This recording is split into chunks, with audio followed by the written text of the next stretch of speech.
पहले से 2 गुने से भी ज्यादा बड़े अंतर के साथ, मतलब पिछली बार तो एक आध सीट ऐसी थी जहां हमारा प्रत्याशी भी नहीं उतर पाया था। इस बार अभी तक का जो पार्टी का जो फीडबैक है वो बहुत बढ़िया है और उत्तर प्रदेश में ये जो चमत्कार की दिशा है इसमें इटावा लीड करेगा। लगातार आरोप लगा रहे हैं कि पार्टी में प्रदेश सरकार भ्रष्टाचार है, अधिकारी सुन नहीं रहे, अधिकारी सुन रहे, अधिकारी बेलगाम है। तो मुझको लगता है कि अगर शिवपाल जी की बात अखिलेश ही सुन लेते तो बहुत बड़ी बात है। इटावा तो इसका सबसे बड़ा गवाह है और आप लोग इटावा की राजनीति को बहुत बेहतर समझते होंगे। शिवपाल जी की आवाज के साथ इटावा में ही क्या हो गया ये मुझको लगता है आप लोग और बेहतर जानते हैं। 21 साल बाद गद्दी की आसीन होगी बीजेपी, निश्चित रूप से, इसमें कोई डाउट नहीं। मुझको लगता है कि केवल चुनाव परिणाम की डेट इस बात का इंतजार कर रही है कि कमल के जिंदाबाद के नारे लगने का बस डेट इंतजार कर रही है और कोई इसमें कमी नहीं। निश्चित रूप से आश्चर्यजनक परिणाम आप इस इटावा में देखेंगे। शिवपाल सिंह यादव कह रहे हैं कि जो 2017 से पहले माफिया की बात कर रहे हैं, लेकिन सबसे बड़ी पार्टी भाजपा ही माफिया है। देखिए, शिवपाल जी की बात को मुझे लगता है गंभीरता से नहीं लेना चाहिए और खासतौर से इटावा वालों को तो बिल्कुल नहीं लेना चाहिए। क्यों? क्योंकि उनकी बात की कोई विश्वसनीयता अब नहीं रही।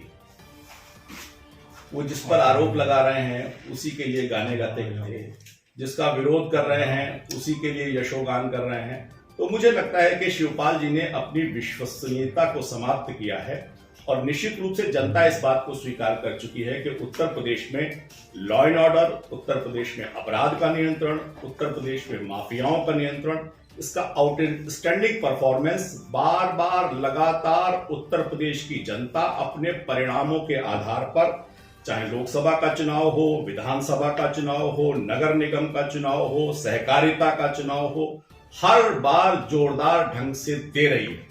और अभी मुझे जानकारी मिली है कि इटावा में खुद मुलायम सिंह यादव जी, शिवपाल जी कोऑपरेटिव मिनिस्टर रहे हैं, लेकिन कोऑपरेटिव के क्षेत्र में भी इटावा में घुसकर समाजवादी पार्टी के गढ़ में भारतीय जनता पार्टी ने इस बार कोऑपरेटिव में भी जो जीत हासिल की है उसके बड़े निहितार्थ निकलेंगे। और आज की स्थिति में जिस प्रकार से हम देखते हैं कि सबसे बड़ा जो अपर हाउस है लोकसभा, उसमें उत्तर प्रदेश में समाजवादी पार्टी नंबर 3, बसपा की 10 सीट है, समाजवादी पार्टी की मुझको लगता है 4 है या 3 है। इटावा में किससे लड़ाई बांध रहे हैं? इटावा में मुझे लगता है कि जो यहाँ के मैं एक 4-5 घंटे से हूं और घूम रहा हूं, उसके आधार पर मैं ये कह सकता हूं कि आज की डेट में इटावा में भारतीय जनता पार्टी की लड़ाई बसपा के साथ सपा 3 नंबर पे आता निश्चित। बीजेपी का प्रत्याशी घोषित होती हुई सदर सीट पर वैसे ही समाजवादी पार्टी ने अपना प्रत्याशी बदल दिया, इसको आप किस तरीके से देखते हैं? नहीं, मुझे लगता है कि इसमें देखिए समाजवादी पार्टी की लीडरशिप की मतभिन्नता तो एक बड़ा कारण है ही है, लेकिन भारतीय जनता पार्टी के प्रत्याशी आज की राजनीति में सदाचार के आधार पर, आज की राजनीति में सिद्धांत के आधार पर, आज की राजनीति में विचारधारा के आधार पर, आज की राजनीति में छद्म और प्रपंच से दूर राजनीति के केंद्र बिंदु थे हमारे अशोक दुबे जी। और मुझे लगता है कि उनका प्रतिबंध लोगों ने उनकी पत्नी में देखा है। भारतीय जनता पार्टी ने ये जो बेहतर निर्णय लिया है उसके आधार पर भी समाजवादी पार्टी की रणनीति गड़बड़ा गई है, इसीलिए उन्हें अपने निर्णय पर पुनर्विचार के लिए मजबूर होना पड़ा, जिसके और गलत राजनीतिक परिणाम समाजवादी पार्टी को भोगने पड़े। शिवपाल सिंह यादव कह रहे हैं कि भाजपा ट्रिपल इंजन की सरकार की बात कर रही है, लेकिन जब डबल इंजन की सरकार ने इतना लूटा तो ट्रिपल इंजन की सरकार कितना?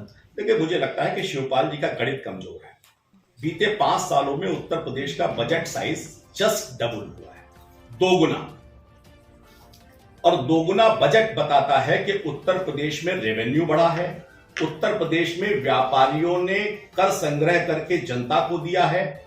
हमने जिन खनन के आधार पर लोग अपने घर भरते थे, हमने प्रदेश का खजाना भरा है। इस आधार पर अपने घर भरने वाले लोगों को निश्चित रूप से भारतीय जनता पार्टी के अचीवमेंट्स दिखाई नहीं देते, लेकिन जनता को दिखते हैं और जनता भारतीय जनता पार्टी को बार बार लगातार विश्वसनीयता के आधार पर 37 सालों के बाद हमारा मुख्यमंत्री फिर से जीत के आया। योगी आदित्यनाथ जी उत्तर प्रदेश के इतिहास के सबसे लंबे समय तक रहने वाले मुख्यमंत्री बन गए हैं। यह चीज बताता है कि जनता ने भारतीय जनता पार्टी के विकास की यात्रा को और मजबूत करने का मन बनाया है और वो इस चुनाव में, इस इटावा में भी बेहतरी के साथ दिखाई देगा। विपक्ष लगातार आरोप लगा रहा है कि सरकार कर रही है। देखिए, ऐसा है कि ये अपने आप में मतभिन्नता है। सबसे पहले समाजवादी पार्टी यह आरोप लगाती थी कि भारतीय जनता पार्टी में भारतीय जनता पार्टी के लोगों की नहीं सुनी जाती, अधिकारियों की सुनी जाती। और उसके बाद उन्होंने पंचायत के चुनाव में हम पर यह आरोप लगाया कि भारतीय जनता पार्टी के संगठनकर्ताओं के आधार पर, उनके निर्देश पर भारतीय जनता पार्टी ने जिलों में अपने अध्यक्ष बनवाए, यानी कि it is a contradictory statement. एक तरफ आप कह रहे हो अधिकारी हमारे संगठन की नहीं सुनता, फिर आप कहते हो संगठन के सुने के आधार पर अधिकारी काम करता है। तो मुझको लगता है कि इस प्रकार के कंट्राडिक्टरी स्टेटमेंट देकर शिवपाल जी अपनी स्थिति को और कमजोर कर। कल मायावती जी ने भी यही बोला है, सरकारी मशीनरी का दुरुपयोग। नहीं, तो वो तो बोलते रहते कि हमारे विपक्ष में बोलने के लिए कोई भी आंकड़ों के आधार पर बात नहीं है। मैं बता रहा हूं ना कि अगर कोई स्टेट 5 सालों में अपने बजट साइज को जस्ट डबल करे, वो बताने के लिए पर्याप्त है कि उसकी ग्रोथ रेट क्या है। उत्तर प्रदेश में जिस प्रकार से आतंक का, अपराध का वातावरण समाप्त हुआ है और उत्तर प्रदेश में निवेश का चरम आया है, वो ये बताने के लिए पर्याप्त है कि उत्तर प्रदेश की स्थिति को जनसामान्य की तो स्वीकार्यता है ही, पूरे देश और विदेश के अंदर फैले हुए निवेशकों के भी मन में ये बात है कि बदले उत्तर प्रदेश के आधार पर विकास के लिए उन्हें उत्तर प्रदेश में जाकर निवेश करना चाहिए।